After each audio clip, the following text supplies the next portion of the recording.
Hoch über Berchtesgaden liegt ein Berg, der mehr Schatten wirft als jeder Gipfel der Alpen. Der Obersalzberg, einst Hitlers Rückzugsort, Machtzentrum und persönliches Zuhause. Ein Ort, der bis heute von Mythen, Geheimnissen und unausgesprochenen Geschichten umhüllt ist. Viele kennen das Kehlsteinhaus, doch kaum jemand ahnt, was im Wald darunter verborgen liegt. Überreste versteckter Gebäude, vergessene Stellungen, Spuren einer Welt, die im Verborgenen operierte. Hier, wo Entscheidungen getroffen wurden, die Millionen Leben veränderten, flüstern die Relikte der Vergangenheit noch immer zwischen Moos und Fels. Was war einst hinter diesen Mauern? Welche Strukturen lagen im Schatten der Macht? Und welche Orte wurden bewusst aus dem kollektiven Gedächtnis verdrängt? Begleitet uns auf eine Reise an Hitlers einstigen Lieblingsort, in die mystischen, dunklen und kaum bekannten Ecken des Obersalzbergs.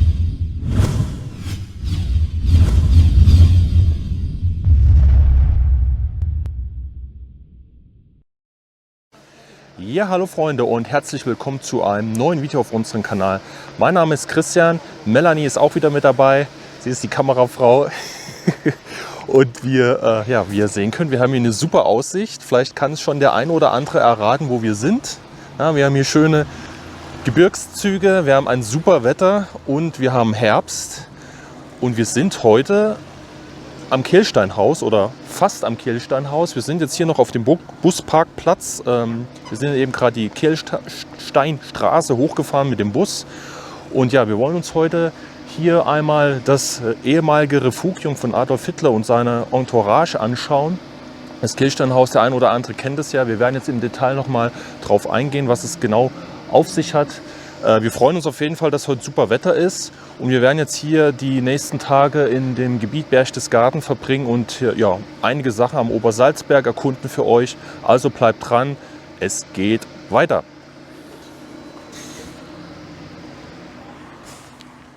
So, ich muss jetzt wirklich sagen, wir haben Glück. Wir sind mit einer der ersten heute, die hier hochgefahren sind und vor allen Dingen wahrscheinlich eine der letzten, die hier oben sind, weil ihr könnt das sehen, hier ist überall Schnee.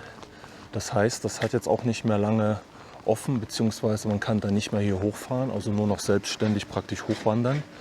Aber dann wird wahrscheinlich oben das Kehlsteinhaus und so weiter auch nicht mehr geöffnet sein. Und wir befinden uns jetzt im Prinzip schon am Eingangsportal.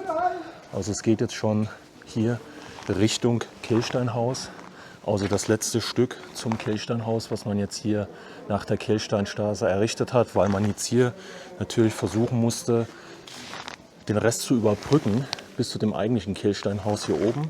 Und zwar hat man jetzt hier einen Stollen vorangetrieben, der 124 Meter ist in der Distanz. Und am Ende befindet sich ein Fahrstuhl, umgangssprachlich so der goldene Fahrstuhl, aber ist im Prinzip aus Messing. Sehr schön anzuschauen. Und der geht dann auch nochmal 124 Meter praktisch hoch zum Kehlsteinhaus.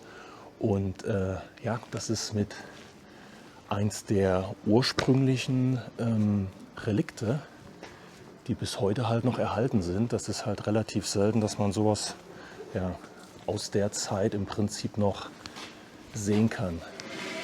Da oben seht ihr auch erbaut 1938, also in dem Zeitraum hat man das Ganze hier damals im Prinzip errichtet mit mehreren tausend Arbeitskräften, also zwischen 1937 und 1938. Man hat hier schon diese Eingangsportale, auch die Lampen. Das ist alles noch original, natürlich jetzt nicht die Leuchtmittel und so weiter, das ist logisch, aber hier das ganze Konstrukt ist im Prinzip, der Bau ist unverändert. Ja, und jetzt, wenn man das hier so mal auf sich wirken lässt, das ist wirklich Wahnsinn.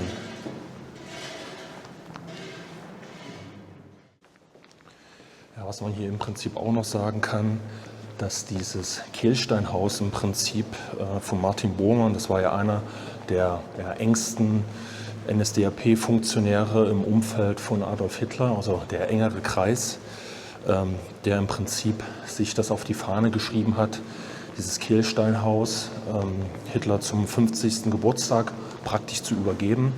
Und deshalb wurde halt alles dran gesetzt, dass das halt auch zu dem Termin halt fertiggestellt wurde. Und ja, er war ja so, sage ich mal, der Finanzjongleur auch in der NSDAP, konnte halt gut mit den Finanzen umgehen, mit den Ressourcen halt auch. Und ja, es sollte im Prinzip eine Art erweitertes Teehaus oder Teehaus 2.0 sein, dass man, weil der Hitler ja dieses Teehaus unten im Obersalzberg ja so gemocht hat und da sich gerne aufgehalten hat, sollte das jetzt praktisch nochmal eine Erweiterung sein, wo man praktisch sich nochmal dem Ganzen eine Krone aufsetzt und nochmal eine krassere Machtdemonstration einfach hatte und im Prinzip alles von da oben überblicken konnte. Die Gebirgszüge ringsherum, also Watzmann, aber auch den Königssee. Und ja, der Name im Prinzip Adlerhorst ist eigentlich auch nicht von den Deutschen bzw. von Adolf Hitler ja, ins Leben gerufen oder von Martin Bormann, sondern von dem ersten politischen Gast, den man hier oben hofiert hat. Das war der französische Botschafter, der dann, sage ich mal, in seinen Dokumenten praktisch dann diesen Namen Igels Nest oder Adlerhorst halt zum ersten Mal erwähnt hat. Und das hat sich dann auch bei den Alliierten dann so festgebrannt, und bei den Deutschen war es halt immer eigentlich das Kehlsteinhaus. Ne? Also dieses Adlerhorst oder Igels Nest ist im Prinzip durch ausländische Gäste dann entstanden.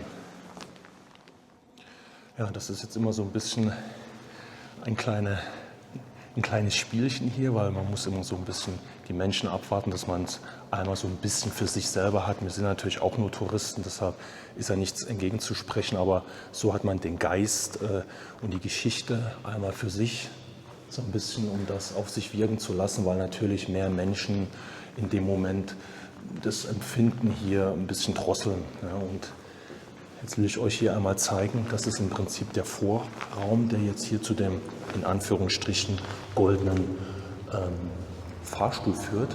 Und das ist der Vorraum, der ist hier auch so ein bisschen sakral aufgemacht. Und ihr könnt das ja an meiner Stimme und an dem Hall hören. Das wirkt auch schon wieder so ein bisschen, so diesen Brutalismus, dass man hier einzelne Schritte praktisch durchläuft, ehe man jetzt hier hoch zum Kehlsteinhaus kommt. Also das ist wie, sage ich mal, so eine Inszenierung auch, eine Choreografie. Man nimmt hier Platz, man wartet, bis man hier abgeholt wird und dann praktisch eine Etage weiter nach oben kommt, so Step by Step. Das ist wirklich Wahnsinn, das mal so zu sehen. Das ist wirklich Wahnsinn.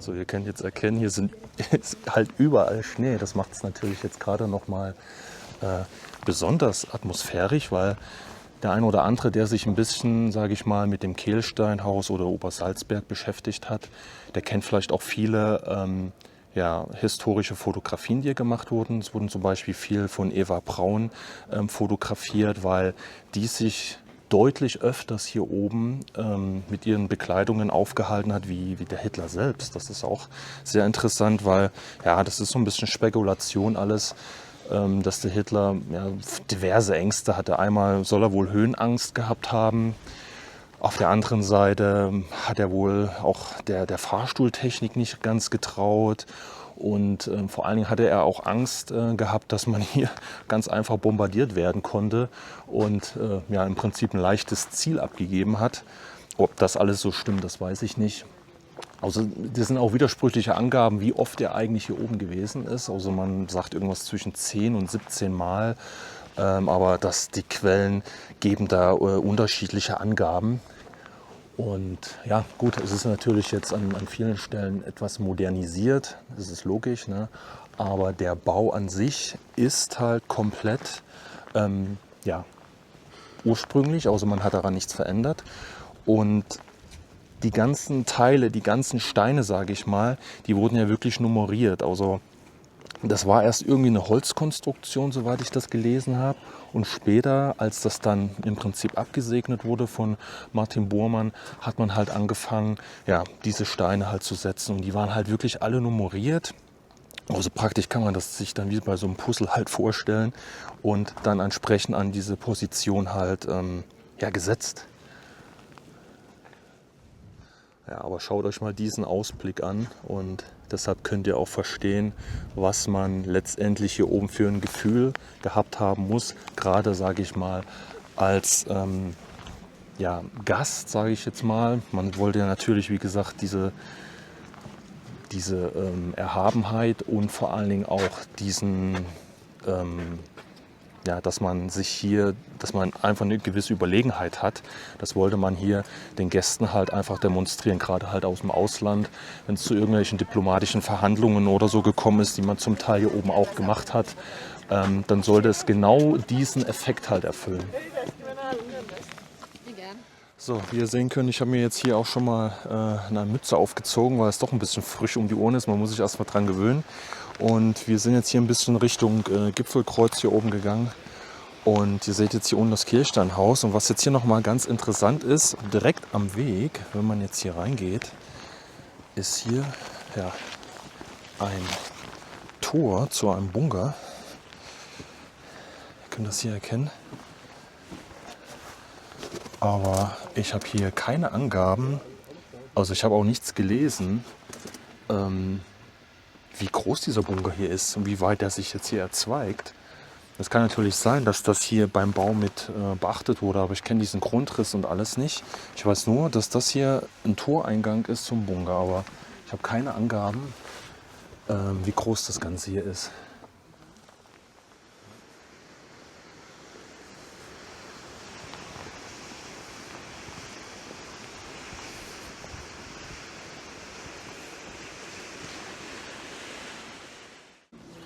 So, kalte Hände. Da muss man sich erstmal wieder dran gewöhnen. So, wir sind jetzt hier bei der Sonnterrasse angekommen. Der eine oder andere wird es vielleicht von historischen Aufnahmen kennen. Es gibt ja viele bekannte historische Aufnahmen, auch gerade nach der Eroberung von dem Kirchsteinhaus. Und da waren hier im Prinzip solche Liegen, die es hier gab. Und da hatten sich die US-Amerikaner draufgefläzt und haben dann hier ein Foto gemacht, wie sie praktisch hier so schön nach draußen geschaut haben.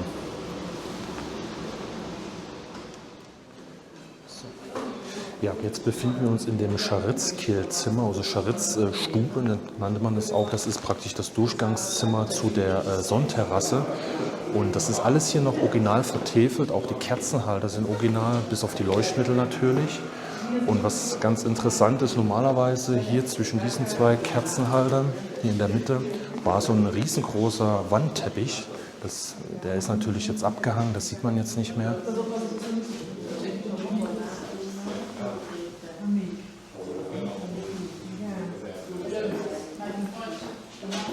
Und das war wie gesagt so eine Durchgangsstube einfach nur. Also hier gab es nur so repräsentative, schweres Wort, Gemächer. Also hier gab es jetzt auch kein Schlafzimmer oder, also man hat hier nicht übernachtet, sondern es, Auch keine Heizung. nein, auch keine Heizung, gar nichts.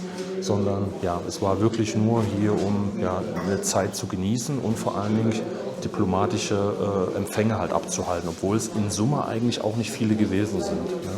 Also es war eigentlich so wirklich so mehr die Nutzung größtenteils von Eva Braun und ja, ihren Bekannten und Freunden.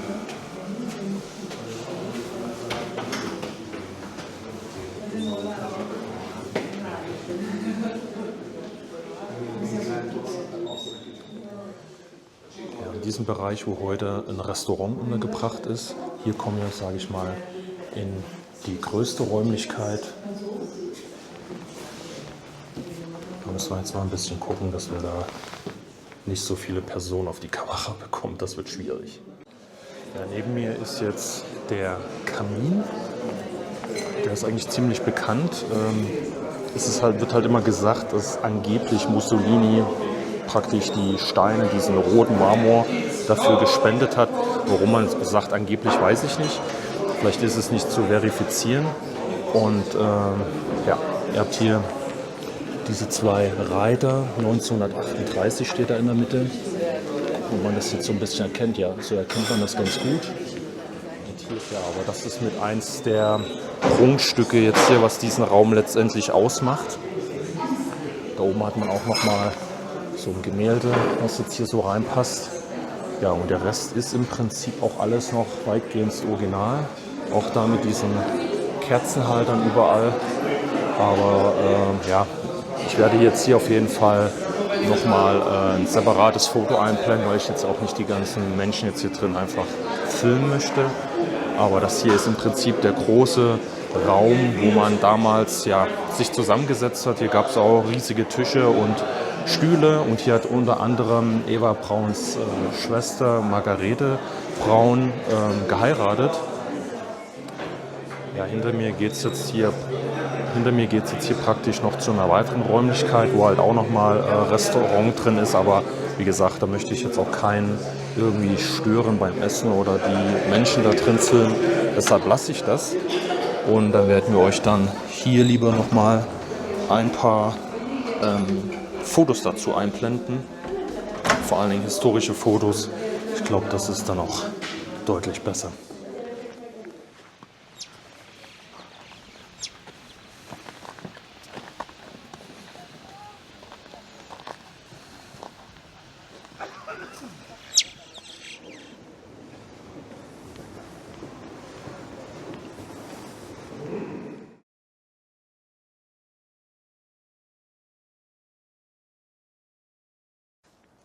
Ja, hallo Freunde und herzlich willkommen zu einem neuen Video auf unserem Kanal.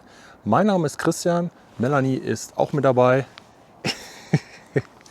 Und ja, wir haben hier eine wunderschöne Panorama-Aussicht. Der ein oder andere weiß eventuell, wo wir hier sind. Wir sind hier am Ausläufer des Hohen Gürles am Moslaner Kopf. Und zwar besuchen wir heute, oder das ist der erste Punkt, den wir hier am Obersalzberg besuchen, das Teehaus am Moslaner Kopf. Und wie gesagt, wir wollten euch weitere Punkte hier am Obersalzberg zeigen. Wir sind schon öfters hier gewesen, also mindestens 3 Mal, aber wir haben damals nie irgendwas dokumentiert. Und das wollten wir heute einfach mal nachholen und euch ein paar Sachen zeigen, die man so überhaupt noch sehen kann oder wo es halt Punkte gab. Und damit fangen wir einfach mal an. Das Wetter ist eigentlich ganz gut soweit für den Herbst.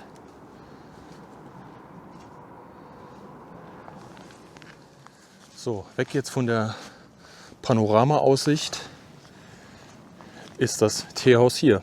Tja, das Teehaus existiert aber nicht mehr. Das wurde 1951, 52 von den US-Amerikanern abgebrochen, damit es hier ja kein Wallfahrtsort, keine Stätte gibt, wo ja, sich heutzutage ja, Menschen versammeln könnten, die dem Ganzen halt irgendwie noch eine gewisse Ehrerbietung zollen wollen. Und ja, deshalb hatte man das Ganze halt abgebrochen. Und ja gut, kurz nach dem Krieg kann man das halt verstehen, aus heutigen Gesichtspunkten vielleicht eher schlecht, weil es halt auch zum größten Teil der Aufklärung halt dient. Und es ist ja ähnlich wie am Kehlsteinhaus, wo wir gewesen sind. Das ist ja auch noch erhalten und es hat eigentlich für das Gebiet heutzutage auch eine ganz andere Bedeutung. Aber so ist die Geschichte nun mal passiert. Es existiert nicht mehr. Es wäre ungefähr hier so gewesen, in diesem Bereich. Wenn man das jetzt einfach hier mal so als Standbild stehen lässt, ist jetzt alles zugewuchert. Hier führt jetzt halt noch ein Wanderpfad hier hoch. Und wie gesagt, es gibt halt nur noch diese Aussichtsplattform, mehr oder weniger.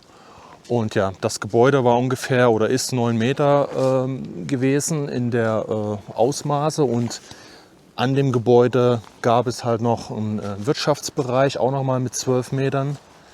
Und ich glaube, dieser Wirtschaftsbereich ist halt in dieser Richtung, weil das Gebäude, das Teehaus ist in diese Richtung gewesen, weil man so einen leichten Panoramablick praktisch dann hier rüber hatte. Also kann man sagen, dass es hier ungefähr so geendet hat. Man kann hier einmal kurz auf diese Seite hochgehen, weil sich das hier auch so gabelt. werden natürlich immer mal wieder Leute so hochgehen und gucken, ob sie halt noch irgendwie was sehen. So, und diesen ganzen Bereich, den wir jetzt hier ablaufen, ist im Prinzip halt das Teehaus gewesen. Und hier hatte Martin Bormann für Hitler das Ganze bauen lassen. 1936 müsste das gewesen sein. Und das hat Hitler auch sehr gut angenommen, im Gegensatz zu dem Kehlsteinhaus. Das war ja das Teehaus 2.0 so gesehen. Das hatte ich euch aber schon erklärt, damit hatte er so seine Probleme und hat das nicht so angenommen, wie Bormann sich das gedacht hatte. Aber das eigentliche Teehaus hier unten am Moslaner Kopf, das hat er wirklich sehr ausgiebig genutzt mit seiner Entourage und hat sich hier getroffen, hat hier philosophiert. Es gab praktisch hier einen größeren Raum, wo ein sehr großer Tisch gestanden hat und ringsrum standen halt so Sessel. Vielleicht finde ich hier noch das eine oder andere Foto, dass man sich das einmal vorstellen kann. Ja, und das hat er halt sehr gerne besucht und seine Wanderungen hier hoch unternommen. Und aber mehr sieht man jetzt halt nicht mehr. Und wenn man jetzt hier runter geht, dieser Bereich, das müsste jetzt eigentlich dieses Wirtschaftsgebäude hier gewesen sein. Ja, also man kann jetzt hier noch Reste, wenn man jetzt ein bisschen dieses Laub beiseite fegt, Reste erkennen. Ich glaube, Anfang der 2000er hat man da wirklich noch mal die letzten Bruchstücke, die jetzt hier noch standen, die die Amerikaner damals nicht weggenommen haben, die hat man hier noch beiseite gefegt. Das ist wirklich eigentlich so gut wie gar nicht mehr zu erkennen. So, hier unten geht, wie gesagt, noch ein weiterer Pfad her, ziemlich nah am Abhang. Den seht ihr halt auch, ne, das war wirklich hier fast am Abhang gebaut worden. Das alles, was man hier so sieht, das ist auch neuerer Natur, wobei hier unten wahrscheinlich auch noch Reste von dem Fundament zu sehen sind. Da unten. Aber das, was hier rüber gekippt ist, das hat wahrscheinlich einfach was damit zu tun, dass der Hang gesichert ist, genauso wie das Fangnetz, was sich hier unten befindet, weil weiter hier unten im Tal natürlich auch Häuser stehen. Was ich ganz interessant fand, ist im Prinzip dieser Stein. Vielleicht kann man hier einmal so runtergehen, weil die sind zum Teil nummeriert. Ich weiß zum Beispiel beim Kehlsteinhaus wurde auch jedes einzelne Stück, also jeder Stein wurde nummeriert und praktisch wie so ein Puzzle zusammengesetzt. Hier hat man in der Tat noch wahrscheinlich hier was ausgegraben, so wie das aussieht. Das sind auch noch so alles Originalteile. Das wird höchstwahrscheinlich zu dem Wirtschaftsgebäude gehören. Aber hier unten, das ist jetzt natürlich ein bisschen kriminell. Auch hier haben wir noch einen Stein, der sich hier versteckt. Das ist alles noch aus der Zeit hier. Sieht man das auch. Und der Stein da unten, das ist ganz interessant. Der hat nämlich eine Nummer. Also das, was ich jetzt gerade hier mache, auf keinen Fall nachmachen. Aber das sind so wirklich die letzten Hinweise, die man hier noch finden kann. Ja, da könnt ihr das sehen, wie der Stein hier auch so angeschrägt ist, also hier so eine kleine Kurve bildet. Das ist noch ein Originalstein und hier an der Seite habt ihr nämlich eine Nummer stehen. Es könnte eine 8 und eine 0 sein. Wie gesagt, das sind einzelne Elemente, die man halt entsprechend zusammengestellt hat. Von der Seite ist nicht zu erkennen. Ja, aber ich kann euch, wie gesagt, nicht genau mitteilen, zu welchem Objekt das jetzt gehört, ob das wirklich zum Teehaus gehört oder zu dem Wirtschaftsgebäude. So, und dann kommen wir hier auch schon zum Ende von der Anlage. Und hier seht ihr jetzt noch mal ein bisschen mehr. Ja, was heißt ein bisschen mehr? Ne? Der eine oder andere würde jetzt sagen, was zeigst du uns jetzt hier für Steine? Aber das ist leider der Rest, der übrig geblieben ist. Auch dieser Stein ist noch mal interessant. Der zeigt hier noch mal eine Ziffer. Das könnte eine 3 sein. Die ist aber nur spiegelverkehrt. und eine 0. Okay. Ja, und hier sieht man teilweise Ziegel.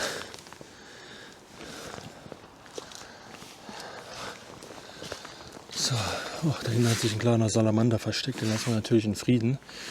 Und hier ist auch nochmal ein Rest davon. Da sind solche Haken reingetrieben worden. Vielleicht auch aus Sicherungszwecken irgendwie. Ja, und dann war das hier praktisch schon an dem Hang. Ja, da muss ich mich jetzt nochmal korrigieren. Also 1936 wurde das Ganze im Prinzip geplant von Roderick Frick. Also Martin Bormann hat ihn beauftragt, das Ganze im Prinzip hier zu bauen. Und 1937 wurde es letztendlich fertiggestellt. Und jetzt nochmal eben kurz, ja, wie es halt ausgesehen hat, wenn wir jetzt hier Bilder eingeblendet haben. Also es war wirklich ein rundes Haus, das Teehaus an sich. Und das Wirtschaftsgebäude, das war dann so sechseckig, kann man sich halt vorstellen. Aber es gibt halt wenig gute Bilder. Wir werden gucken, was wir finden, und dann haben wir es für euch eingeblendet. So Leute, jetzt haben wir noch mal was richtig Tolles entdeckt, was man jetzt auch sehen kann. Wir sind jetzt von hier oben gekommen, von dem Teehaus. Sind jetzt hier runtergekommen und schaut mal, was wir hier gefunden haben. Eine Splitterschutzzelle. Und diese Splitterschutzzellen, da gab es wohl mehrere. Das war hier für das Wachpersonal, was hier im Prinzip diesen ganzen Sperrbereich halt auch gesichert hat. Und hier sollte es auch noch mehr Gebäude in den Wäldern gegeben haben, höchstwahrscheinlich Unterkunftsgebäude für die Wachmannschaften. Und das ist schon mal das, was wir jetzt zuerst hier gefunden haben. Und das Schöne ist, die ist halt auch sehr gut erhalten. Und ja, die liegt hier halt an so einem besonderen Ort. Ne? Also die ganzen schweren Türen lassen sich halt öffnen. Und können jetzt hier auch mal eben so ein bisschen reinspionieren. Also hier an der Seite steht Moll, also M-O-L-L. Das weist höchstwahrscheinlich auf den Hersteller. Und also ihr könnt hier erkennen, hier gab es so einen Schlüssel. Also hier steht Moll. Das sehen wir jetzt hier auch noch mal, wenn ich die Tür öffne. So. Hier steht das nämlich auch noch mal drin. Moll. Also das wird jetzt dieser Hersteller im Prinzip sein von dieser Splitterschutzweste, Splitterschutzweste sage ich schon. Splitterschutzzelle. Wie der Name schon sagt, sollte das jetzt halt auch nicht vor Direkttreffern oder Bombeneinschlägen sichern, also helfen, dass man sich hier schützt, sondern einfach nur Splitterwirkung, Granat, Schrapnelle, alles, was einen so auch den Gar ausmachen kann. Ja, und dann konnte man sich hier drin schützen. Und ich denke mal, dass das hier im Prinzip auch wie so ein Patrouillenweg halt angelegt gewesen ist. Hier oben gibt es halt noch so ein paar Fundamente mit Bruchstein. Vielleicht war hier oben auch schon so ein Wachhäuschen, wo man halt diese Patrouillenpunkte abgelaufen ist. Das kann ich mir sehr gut vorstellen. Ja, und wenn es hier, wie gesagt, es gab ja hier am Obersalzberg dann auch im April, 20. April war es glaube ich gewesen, die große Bombardierung, wo zwischen 300 und 400 britische Bomber hier rüber geflogen sind und im Prinzip den Obersalzberg richtig behagt haben. Dabei sind halt auch eigentlich alle Gebäude im Prinzip getroffen worden, bis auf das Teehaus, wo wir jetzt oben gewesen sind, und das Kehlsteinhaus. Die hatten jetzt keine Treffer. Alle anderen Gebäude wurden getroffen. Und ja, solche kleinen Gebäude wie jetzt die Splitterschutzzelle, die hat es halt auch geschafft. Also hier unmittelbar neben der Splitterschutzzelle, die hier oben sich befindet, hat man hier irgendwelche, ich glaube fast mal, dass das vielleicht zu Zaunelementen gehörte, hier abgeflext. Hier ist ein Teil davon. Und hier auch. Also das wird jetzt nicht ein Mast für irgendeine Beschilderung gewesen sein, oder vielleicht doch, dass das hier Sperrgebiet ist. Vielleicht lag das ja hier unmittelbar. Ich kenne jetzt den ganz genauen Grenzverlauf nicht. Dass hier vielleicht eine Art Zaun oder zumindest ein Schild angebracht war, dass sich das jetzt hier um Sperrgebiet handelt. Das kann schon sein. Aber zwei unmittelbar nebeneinander, kann auch sein, dass hier was anderes befestigt gewesen ist. Ja, auch interessant. Wir sind jetzt gerade ein bisschen weg davon und hier ist wie so eine Art Bombentrichter. Und hier sind in der Tat noch irgendwelche Metallreste. Könnte vielleicht von einer Tonne oder sowas sein hier. Hier ist noch mehr. Man hat hier irgendwann mal ein Auto illegal entsorgt. Aber weiß ich nicht. Merkwürdig.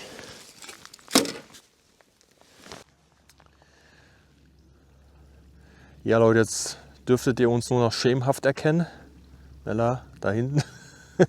Es ist alles stockduster, also nach unserem letzten Fund der Splitterschutzzelle, ja, ist ein bisschen Zeit vergangen. Wir haben ein bisschen im Gelände gesucht, denn wir sind auf der Suche nach einem großen Bunker, den man noch bis zuletzt hat weiter gebaut, also eigentlich mehr ein Stollen, den man vorgetrieben hat in den Berg, und da sollte halt noch ein richtig großer Ausbau stattfinden. Einige erzählen was von einem Atomschutzbunker. Aber ja, die Quellen sind da ein bisschen dürftig, von daher möchte ich mich da auch nicht so weit aus dem Fenster lehnen. Und ja, wir haben es dann erstmal so nicht gefunden an dem Platz, wo wir jetzt gewesen sind. Haben noch eine kleine Pause eingelegt, haben was gegessen und jetzt ja, gehen wir einfach noch mal im Dunkeln weiter. Denn wir haben unsere Recherchekünste noch mal an den Tag gelegt und hoffen, dass wir jetzt fündig werden. Und das ist natürlich jetzt auch eine ganz besondere Stimmung. Es ist jetzt natürlich hier alles arschdunkel. Tja, wir werden jetzt erstmal bis dahin vormarschieren und gucken, ob wir fündig werden. Das ist der Plan. Also, bleibt dran. Ja Leute, neuer Tag, neues Glück. Also wir haben gestern unsere Nachtmission dann erstmal abbrechen müssen, weil es dann auch nicht der gesuchte Ort war. Wir verraten auch noch nicht, um welchen Ort es sich handelt. Das sagen wir erst, wenn wir es gefunden haben. Deshalb macht es nicht viel Sinn. Wir sind heute jetzt aber an einem weiteren wichtigen Standort, mit einem der wichtigsten Standorte, möchte ich einfach mal so behaupten, den es auch mit am Obersalzberg gibt. Denn wir sind heute an dem ehemaligen Kampfhäusel, wo damals Adolf Hitler unter dem Pseudonym Hugo Wolf sich hier 1924, nachdem er vorzeitig aus dem Gefängnis von Landsberg entlassen wurde, aufgehalten hat. Und das Krasse ist einfach in dieser, sage ich mal, damals relativ unspektakulären Blockhütte, Holzblockhütte, hat er den zweiten Teil den zweiten Band von seinem Buch Mein Kampf geschrieben bzw. diktieren lassen. Und da, wo jetzt Melanie praktisch zu sehen ist, das ist diese Blockhütte. Und man sieht davon nicht mehr so viel. Das Einzige, was man halt wirklich sieht, ist ein Teil von der Mauer, die hier noch erhalten ist. Das ist jetzt hier der Hintergrund. Also fehlen jetzt hier auch schon ein paar Steine. Die hat man wahrscheinlich jetzt einfach so entwendet.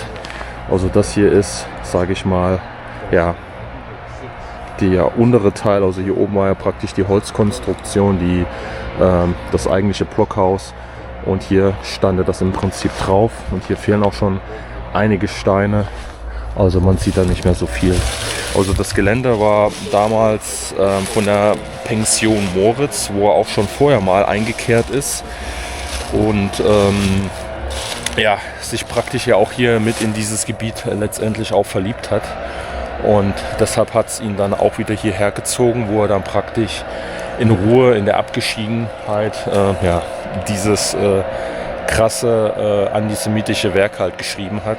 Und das ist halt wirklich ein wichtiger Ort, der jetzt vielleicht für den Otto-Normalbesucher, der sich hier vielleicht nicht auskennt, überhaupt gar nicht jetzt als interessant wirkt letztendlich. Ja, natürlich sind auch hier nochmal wieder die ewig Gestrigen unterwegs, die sich hier entsprechend verewigen müssen. Und das ist halt auch das Ding, warum Berchtesgaden hier auch versucht, immer wieder solche Sachen auch zu entfernen, damit es halt nicht zu so einem Anlaufpunkt wird, wo man irgendwelchen Kulten ja, weiter entgegenstrebt. Das ist halt so immer das Problem. Was hier noch ganz interessant ist, hier sind so wirklich auch Reste, was wir euch schon mal gezeigt hatten an einem anderen Standort von Splitterschutzzellen. Das hier wird höchstwahrscheinlich einer dieser Betontüren sein. Ja, man sieht es hier, das ist so gewölbt. Und da, wo Melanie steht, da wird das Dach sein. Weil, wie gesagt, das sind ja alles kleine Gebäude gewesen, die jetzt hier auch auf den Patrouillenwegen damals in den Sperrbereichen platziert wurden, damit beim Bombenangriff die entsprechenden Wachsoldaten, das ist ja hier alles SS gewesen, sich in Deckung bringen konnten. Ja, und hier seht ihr nochmal das massive Dach. Ihr habt ja noch die intakte Splitterschutzzelle gesehen, die wir euch gezeigt haben. Ja, entweder stande die halt genau hier. Ja, das sind alles Teile davon, hast recht. Na, also hier kann sein, dass die hier direkt gestanden hat. Ja, man sieht hier noch die Verschraubungen tatsächlich. Da.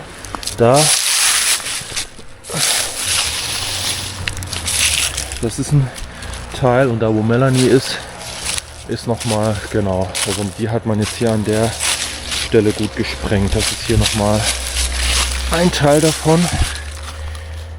So, hier wollten wir euch jetzt nochmal exemplarisch eins von diesen Wachhäuschen von der Kehlsteinstraße nochmal zeigen, also wo es halt hochgeht zum Kehlsteinhaus.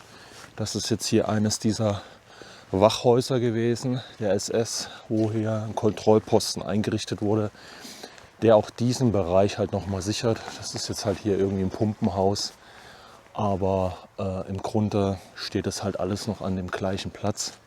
Mauern werden noch original sein. Vielleicht finden wir davon noch mal ein Foto, was wir euch hier einblenden können. Und gerade fährt jetzt kein Bus, dann kann ich euch das hier einmal in der Totalen noch mal zeigen.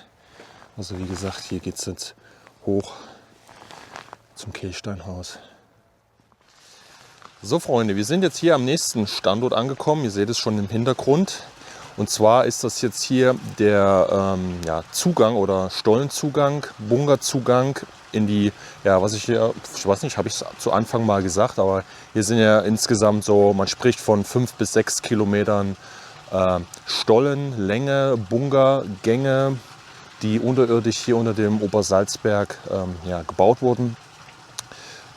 Initiiert, wie gesagt, durch Martin Bormann. Und es wurden im Prinzip die ganzen Häuser auch von den NSDAP-Mitgliedern von Hitler, Göring und wie sie alle heißen, entsprechend mit Bunkern ausgestattet.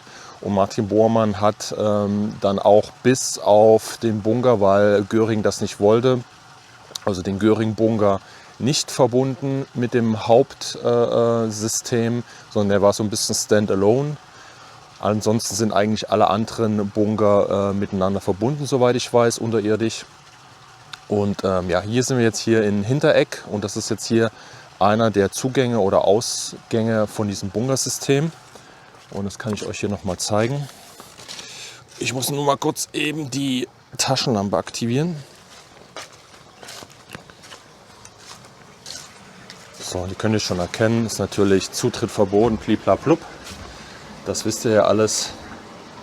Und da geht's rein. Und ich möchte euch mal eine Anekdote erzählen. Also, wie gesagt, wir haben ja, das ist jetzt schon 12 Jahre oder länger ist das schon her, waren wir ja auch hier an dem gleichen Platz. Und da war nur eine ganz, ganz dünne Holztür installiert. Ich weiß auch nicht mehr, ob ich dieses Foto finde, wahrscheinlich auch nicht. Und es war kein Schloss dran. Und wir waren da damals auch komplett unbedarft und haben uns, sage ich mal, noch nicht so intensiv mit den Sachen halt beschäftigt, uns das halt nur angeguckt. Und diese Tür war offen, hier war auch keine Beschilderung mit Verboten und Schieß mich tot. Und ja, ich konnte da im Prinzip reingehen. Ich bin da vielleicht auch 30 Meter gegangen. Ich hatte da auch, glaube nur von der Handy damals, vom Handy die Kamera, ich weiß auch gar nicht, oder ich weiß noch nicht einmal, ob ich da wirklich ein Handylicht hatte von der Kamera damals. Ich kann es gar nicht mehr wiedergeben. Also das ist schon so lange her. Auf jeden Fall war ich da drin, vielleicht 30 Meter. Und ja, Hätte man das damals gewusst, wie groß das Ganze halt ist und was man da sehen kann.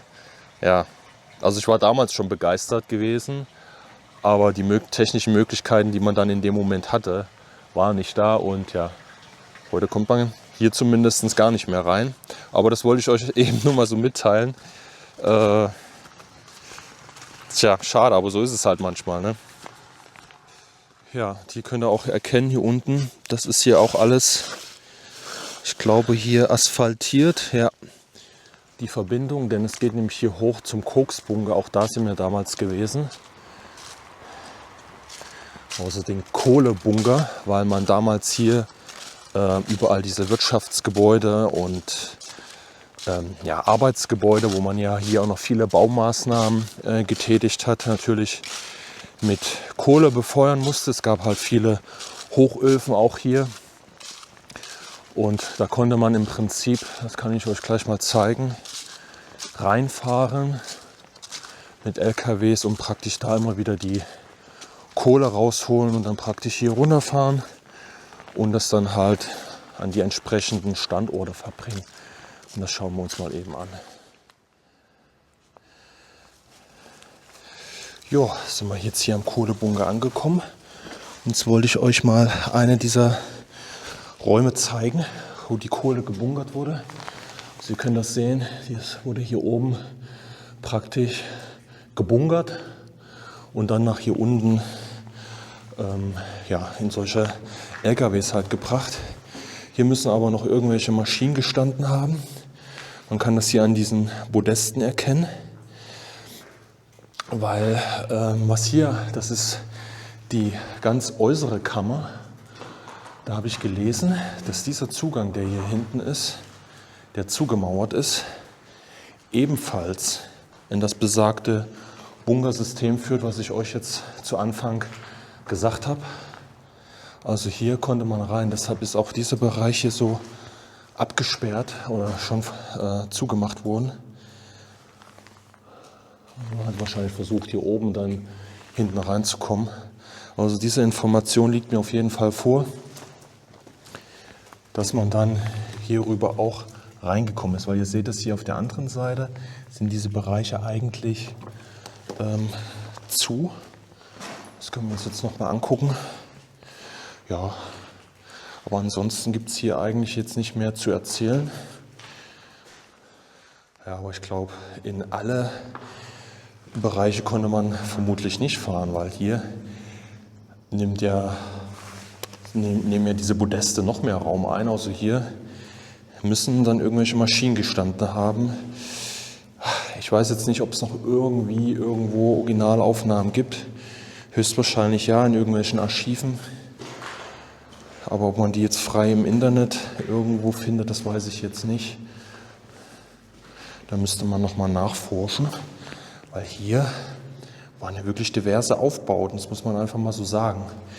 Und hier ist das Ganze nämlich schon immer zugemauert gewesen. Also war hier gab es keinen Durchgang, ihr seht es ja einfach. Das geht ja ineinander über, auch nicht nachträglich. Auch hier hat man jetzt wieder diesen Bereich für die Kohle.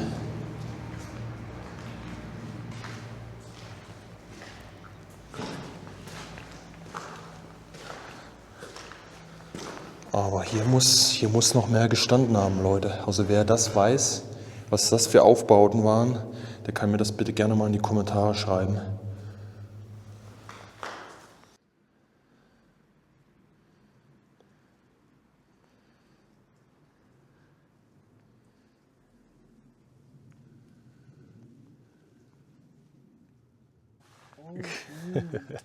Melanie freut sich schon.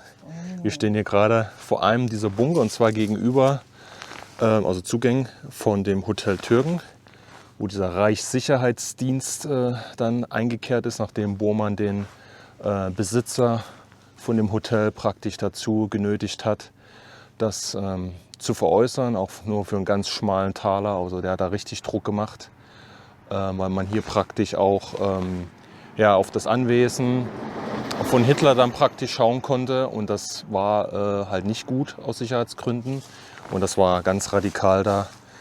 Und ja, wir haben hier gerade schon mal eben durchgeschaut. Hier steht natürlich Hochspannung, Lebensgefahr, aber da ist nichts mit Hochspannung.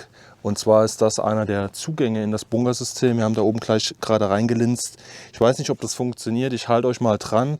Also es geht direkt runter. Man sieht auch schon einen Rundbogen. Also genauso geht es hier in das Bunkersystem. Melanie hält euch mal dran. Ich halte einfach mal die Lampe dran. Ich weiß nicht. Ja. Sieht man das? Ja. Ja, tatsächlich. Man sieht es. Also da habt ihr zumindest mal wieder einen kleinen Einblick in das Bunkersystem. Und das ist hier mit diesem ehemaligen Hotel zum Türken verbunden.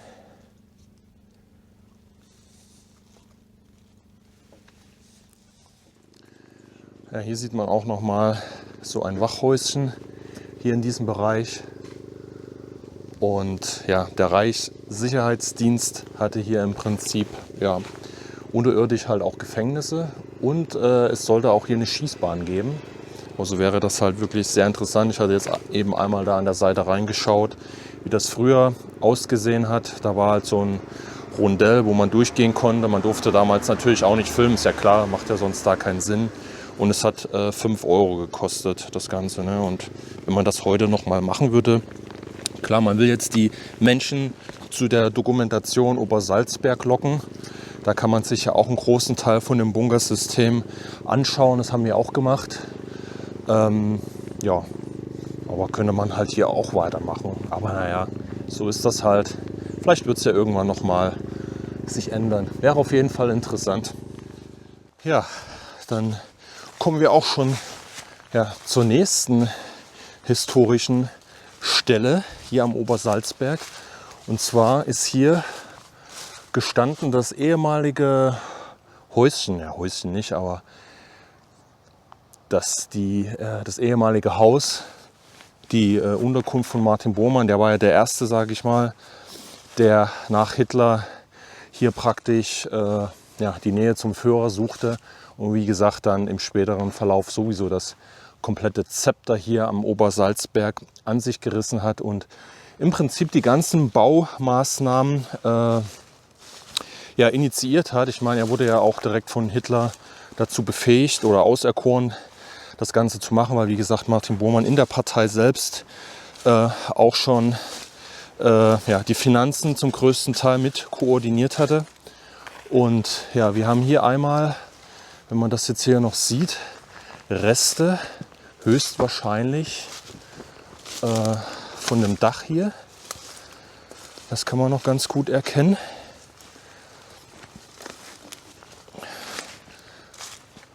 Also die liegen hier alle rum.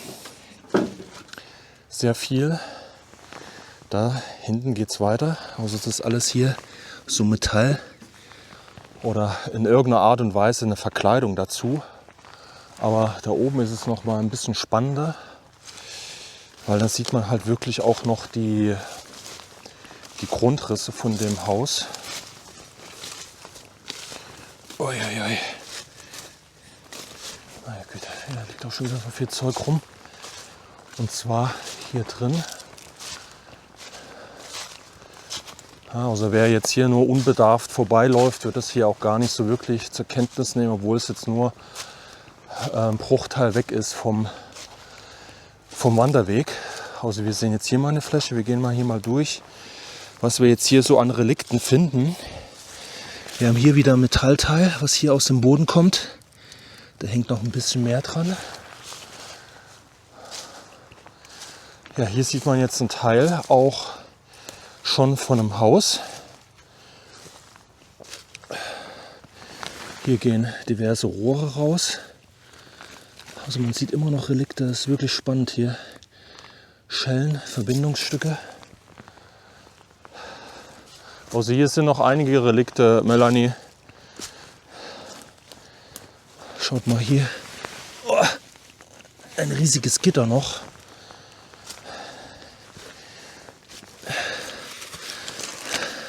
Hier ist so ein Stahlträger, ist hier auch noch drin. Also hier sind wirklich viele Sachen. Und hier können wir, wo der Baum jetzt schon drüber gewachsen ist, ein Teil des Hauses einfach sehen, der Grundmauern. Und das hier ist vielleicht auch ganz interessant. Hier ist es auch schon so leicht gebogen hier. Vielleicht war jetzt hier schon ging es jetzt hier nochmal in den Keller direkt rein. Und hier oben könnt ihr auch wirklich den Grundriss schon sehen hier. Da, also einzelne Räume hier. So, dann geht das hier weiter. Ja, auch hier ist was drin und hier ist sogar noch für einen Wasseranschluss. Ha, auch nicht schlecht. Da könnt ihr sehen, da muss hier ja entweder die Küche vielleicht in dem Bereich oder das Badezimmer gewesen sein. Hier könnt ihr es auch noch mal richtig gut erkennen. Hier geht es hier an der Seite her. Also das war das Heim des Martin Bormanns und Familie. Hier geht's rum. Da kann man echt noch wirklich gut erkennen. Hätte ich jetzt nicht gedacht. Aber es ist wirklich so. Da geht's auch noch her. So, liebe Leute, wir sind jetzt wieder ein bisschen hier rumgekraxelt. Und guck mal, was da hinten ist. Könnt ihr das durchschimmern sehen? Hier ist ein Bereich, ja, was wieder in das Bunkersystem führt. Und ich bin hier gerade aber eben erstmal stehen geblieben, weil, schaut mal hier, das ist doch bestimmt da rausgemacht worden. Das ist hier so eine Klappe, die doch da in den Bunker gehört, beziehungsweise in den Eingangsbereich. Da sind ja immer solche Nischen drin. Tja, entweder, keine Ahnung, für einen Schlüssel wahrscheinlich nicht. Ich denke mal eher für Beleuchtung, Leuchtmittel, dass sie die da drin deponiert haben. Aber mal gucken, ob das da fehlt. Wir gehen einmal dahin. Es wird sicherlich zu sein, aber wir wollten euch das exemplarisch hier einmal zeigen.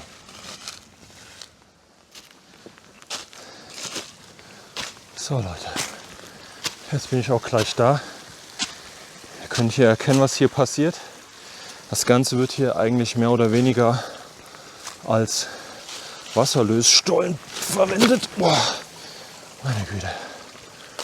Ja, und das war ein weiterer Zugang bzw. Ausgang zu den riesigen, weit verzweigten Bunkersystem, was hier unter dem Obersalzberg liegt. Gigantisches Portal. Machen wir mal eben wieder meine Taschenlampe an. So. Einmal hier hoch. So. Ja. Das meinte ich halt. Hier waren irgendwelche, ja, kann auch sein, dass Lichtschalter gewesen sind, weil hier eine Kabelführung hinter der Wand ist. Hier werden Lichtschalter dran gewesen sein. Und hier ist auch noch mal irgendeine Beleuchtung mit Sicherheit gewesen. Ja, und hier ging es in den Bunker, aber wir machen einmal den Test. Nein, er geht nicht auf. Das wäre ja auch alles zu einfach. Hier hat sich mal irgendwie einer versucht, an der Tür vorbeizuschieben. Aber man hat das hier auch noch mal gesichert. Aber wie gesagt, wir wollten euch noch mal eine weitere Möglichkeit zeigen, wie man hier in das System gegangen ist. Ich gucke gerade, ob man hier irgendwas lesen kann. Hier ist so ein bisschen komisch, aber nee, das ist alles nur reingeritzt. Da haben sich schon viele Personen verewigt. Ja Leute, also wir können es schon wieder erkennen an meiner Atemlosigkeit. Heute ist auch wieder irgendwie der Wurm drin. Ja, also da, wo wir gerade standen, diesen Zugang in das Tunnelsystem, das war auch direkt der Zugang zu Adolf Hitlers Bunker oder Bunkerbereich. Und jetzt wird es nochmal ganz interessant, denn hier haben wir einen weiteren Platz. Da gehen auch nochmal viele Grüße an Stefan raus vom Kanal One Eye Blind, der mir gerade hier geholfen hat, weil manchmal läuft man einfach nur ja, 20 Meter ständig dran vorbei und findet es halt einfach nicht. Und ewig, oder wir hier noch mehr Körner verbraten, hat uns Stefan hier nochmal geholfen. Denn wir sind hier an einem weiteren Zugang in das Stollensystem. Viele bezeichnen das fälschlicherweise als Zugang zu Bormanns Privatbunker. Aber das stimmt so nicht. Denn dieser Zugang hier ist letztendlich ein Förderstollen gewesen für den SS-Stollen. Und ja, sollte einfach nur für die Luftzirkulation dienen. Also das hat jetzt hier nichts unmittelbar mit Bormanns Privatbunker zu tun. Und ja, wir gucken uns das trotzdem an, weil das ja hier dazugehört, das ganze Stollensystem. Und ja, ich hoffe mal, hier ist nicht so viel Wasser drin und wenn, so what, wir zeigen es euch einfach. Also dran bleiben. Ja, wie ihr sehen könnt, ich muss ein bisschen meinen Kopf einziehen, aber ansonsten ist das hier ziemlich easy. Und da hinten könnt ihr das nämlich jetzt auch mal sehen, was ich meine. Oh, hier ist halt ein bisschen Wasser drin, aber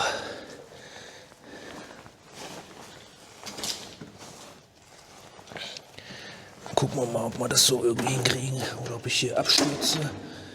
So.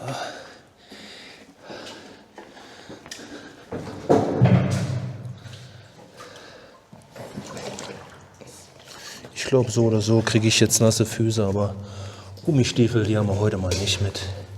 Ansonsten wäre das hier eine einfache Nummer.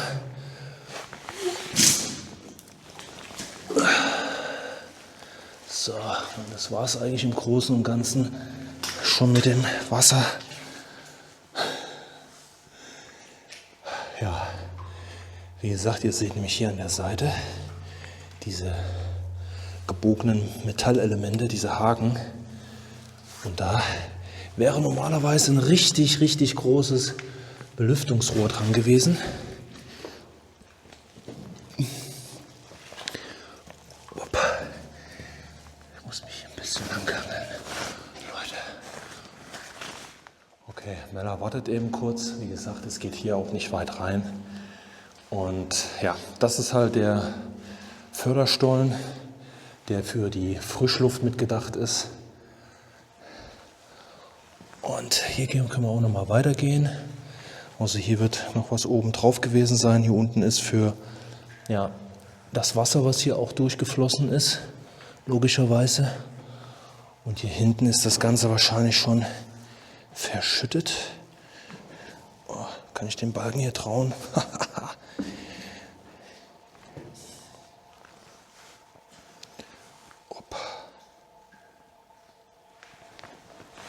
Jupp, der ist immer noch nach all diesen Jahren so stabil.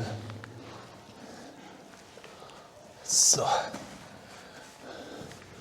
jetzt können wir einmal hier rumgehen und uns das hier noch mal in Ruhe anschauen. Wie die das hier gemacht haben. Es ist halt einfach Wahnsinn, ne? Und höchstwahrscheinlich hat da hinten auch noch mal versucht, einer zu graben.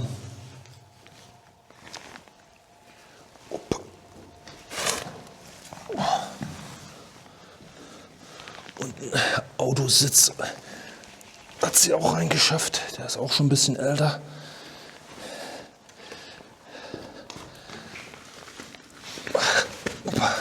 Aber das wollten wir euch.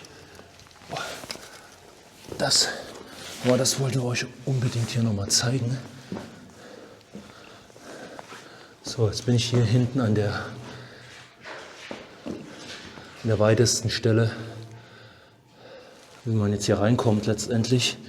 Und ihr seht hier überall gehen diese riesigen Haken vorbei, ja, die diese Anlage halt zusätzlich mit belüften sollten. Weil dieses riesige System ist einfach, ja, Wahnsinn. Ja, also hier sind wirklich nochmal Beschriftungen.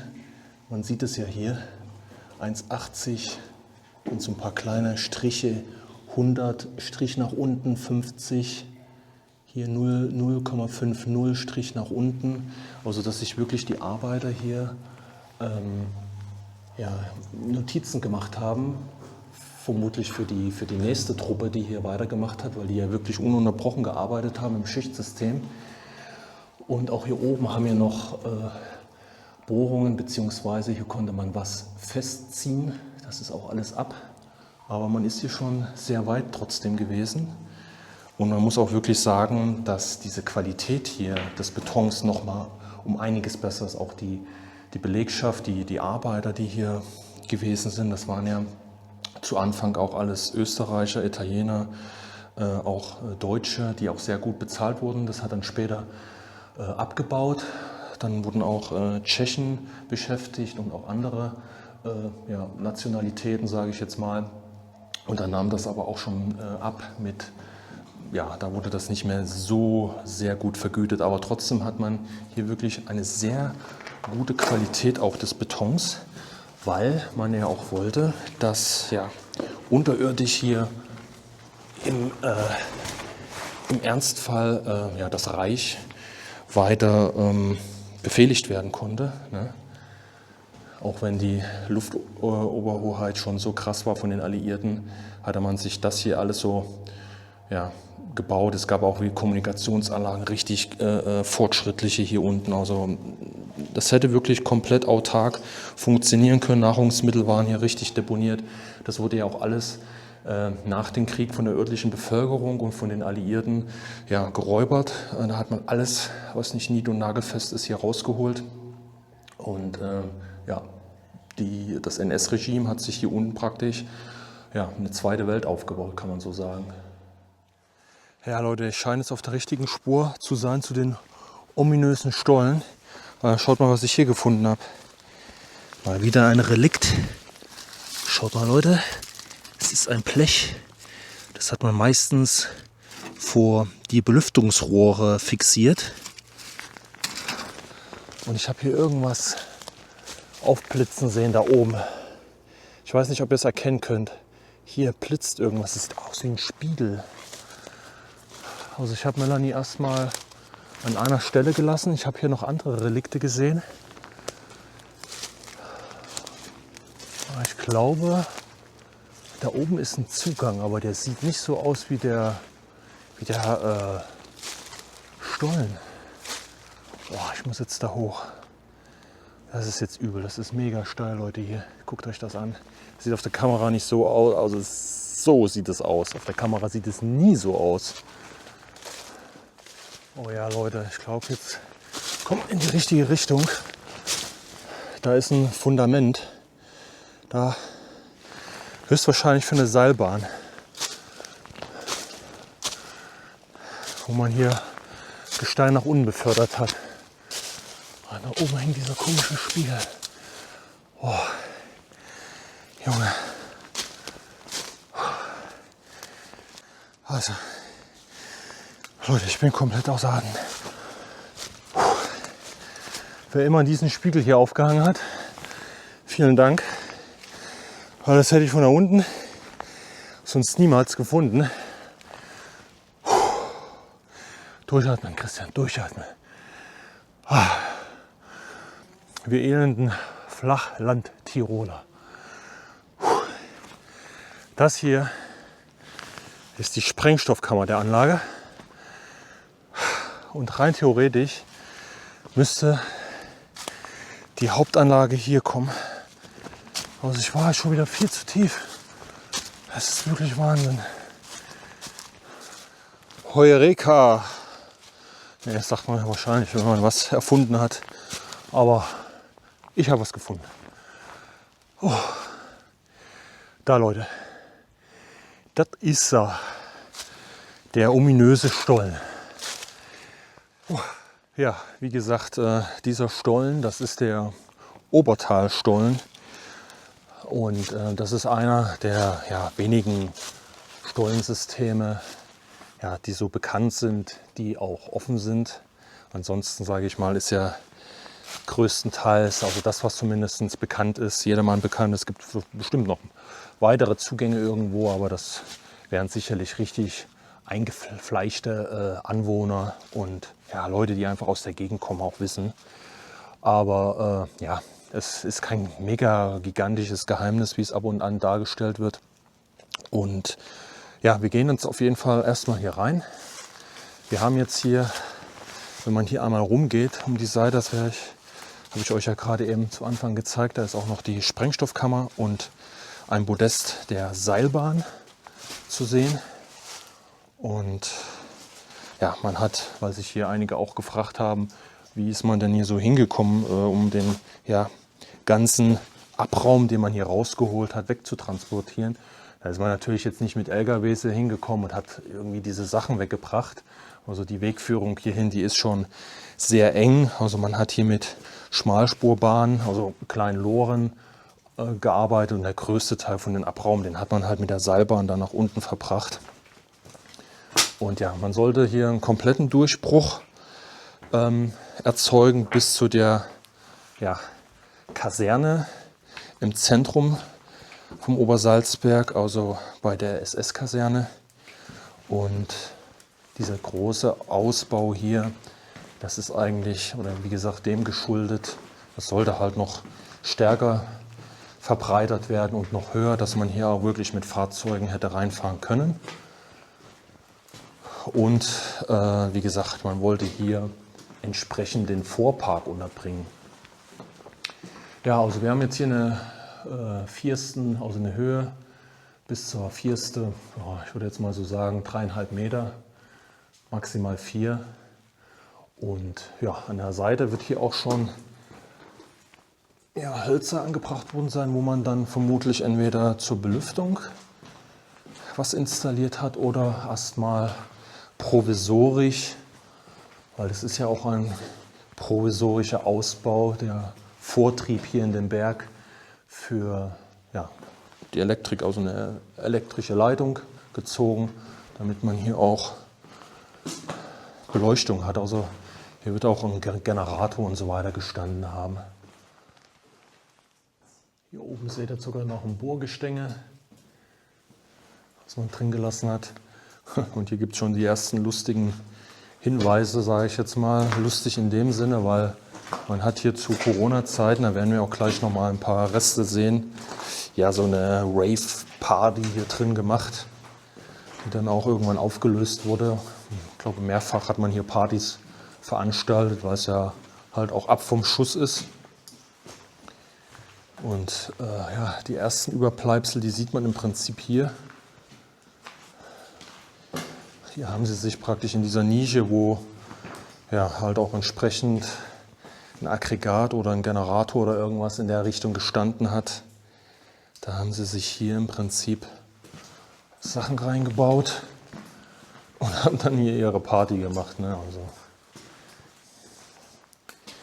deshalb ist dieses ganze Zeug hier drin, aber es ist auch schon extrem, dass man das hier wirklich bis hierher alles geschleppt hat. Also das ist wirklich, also der Weg hierhin, sage ich mal, ist jetzt nicht so easy jetzt gewesen, dass man dann die Energie hatte, das hier wirklich reinzuschleppen.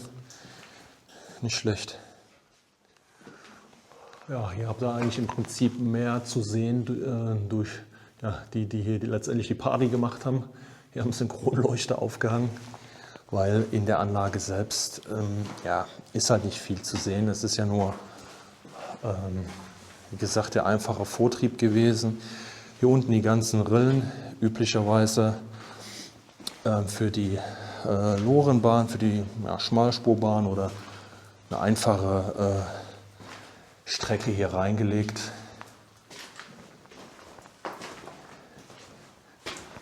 Und an der Seite, wie gesagt, die Flöcke reingemacht, wo sie wahrscheinlich übergangsmäßig die Leitungen drüber gelegt haben. Und oben teilweise auch die Hölzer, um zu checken, was die Firste macht, wenn das Holz da anfängt, Geräusche zu machen. Dann sollte man seine Füße in die Hand nehmen und so schnell wie möglich raus. So, diesen Abschnitt da hinten kann man noch so ein bisschen das Licht sehen. Wird der Stollen jetzt etwas breiter, also hier hat man schon das Ganze etwas breiter gemacht. Hier ist jetzt so eine 100 angegeben. Es kann sein, dass wir jetzt hier an dem Punkt eine Überdeckung von 100 Meter haben, was ja auch wichtig war. Aber ich glaube, die Überdeckung war noch deutlich stärker in dem Moment. Diese ganzen Hölzer hier könnten noch, ja, ich denke mal nicht. Die sind auch schon neuerer Natur. Aber wie gesagt, man wird ja auch nicht jetzt irgendwas noch finden. Das war ja wirklich in den letzten Zügen auch hier am Obersalzberg, wo man das hier in den Fels gestemmt hat. Und man sieht jetzt hier praktisch gesehen, dass man hier schon 2 Gleise hier reingelegt hat. Also hier hatte man jetzt eine Umschlagemöglichkeit, so wie es aussieht. Material von ganz hinten praktisch nur bis zu diesem mittleren Punkt zu führen. Konnte das hier irgendwie übergeben. Wahrscheinlich ist da eine Weiche gestellt worden, damit die Bahn nicht jedes Mal von ganz da hinten bis ganz nach vorne gebracht werden muss. Ich vermute mal, da wollte man sich die Arbeit leichter machen und vor allen Dingen den Vorgang beschleunigen. So Leute, das ist die Ortsbrust. Hier ist der Vortrieb beendet worden. Das war's. Hier hat man noch überall die Löcher hier, wo man wahrscheinlich dann die Sprengung vorgenommen hat oder die Sprengung vornehmen wollte, um dann hier weiter reinzukommen. Aber das ist das Ende und das ist wie gesagt so zwischen 300 und 400 Meter das Ganze. Und ja, mehr wie ein paar Drähte und verschiedenste Hölzer noch teilweise von den Schwellern findet ihr hier drin auch nicht. Ja.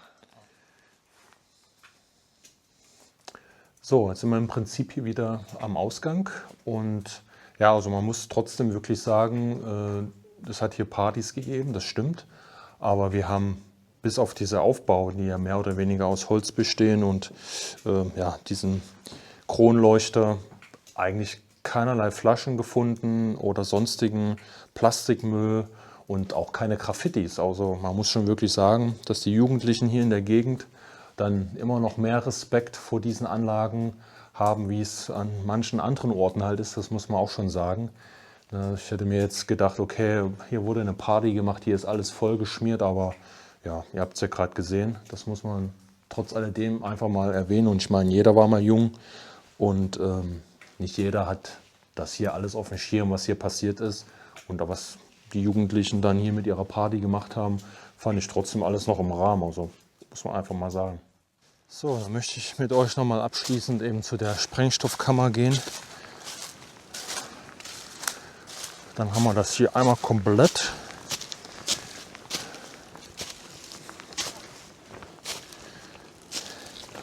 Und auf diese kleinen Kerle muss man hier immer Acht geben, dass man die einfach in Ruhe lässt. So, das ist im Prinzip die Sprengstoffkammer, wo man logischerweise den Sprengstoff aufgehoben hat. Auch hier sind noch ein paar Relikte von der Party drin. Wahrscheinlich hat man hier so ein bisschen übernachtet oder seinen Rausch ausgeschlafen. Das ist auch interessant. Hier liegt ein Grundriss der Stadt Hamburg von 1651. Ja, das ist ja mal witzig. Keine Ahnung, was man damit bezweckt hatte. Aber interessant, wie Hamburg aussah und wie ja, die Stadt gesichert wurde. Auch mal nett, das hier zu sehen. Wie immer lassen wir alles so, wie es ist. Wir kommen hier nur hin und dokumentieren. Aber das haben sie komplett betoniert, das Ding hier.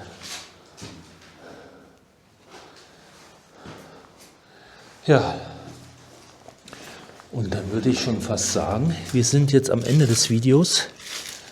Und ja, es gibt wie gesagt noch viele weitere Orte hier am Obersalzberg, die man erkunden kann. Und ja, ich verweise da auch gerne nochmal auf unseren Kumpel Stefan vom Kanal One Eye Blind. Da solltet ihr auf jeden Fall auch nochmal vorbeischauen. Das ist bestimmt eine gute Ergänzung hierzu einfach. Der hatte auch noch mal richtig viele Orte gezeigt hier am Obersalzberg. Das könnt ihr dann direkt als nächstes einschalten. Der bekommt auch noch mal eine Menge Input. Und ja, das würde zeitlich auch alles gar nicht möglich sein. Wir sind jetzt auch hier 2 Tage unterwegs gewesen und haben viel dokumentiert. Aber vielleicht ein paar Sachen, die sonst kaum gezeigt wurden.